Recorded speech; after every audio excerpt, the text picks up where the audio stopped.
how to start Outlook in safe mode. There is a server method you can use, and also I'm going to show you how you can repair your Outlook or Microsoft Office online. So in this video tutorial I'm going to talk about, so let's start with the video. Before you start, I request you, if you like this video, hit the like button, subscribe my channel, and don't forget comments below. So first method is, I just close my Outlook here.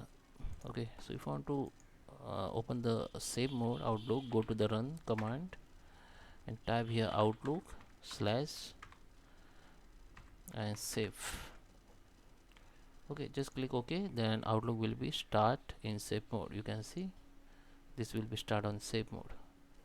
So, and the another option is, you can use, just hold your control key and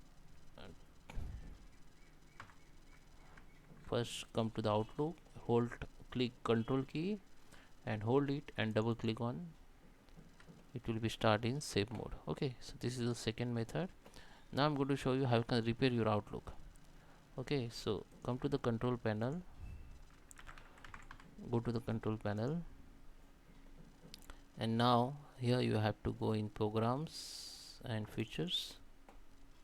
Here just find out your Microsoft Office and now come to the change, just click yes. Now here you can see the two options, quick repair and online repair. So you can use any of these and just click on repair, it will be repair. Okay, so that is how you can use save mode and repair option in Outlook. I hope you like this video. Please subscribe me. Thank you for watching.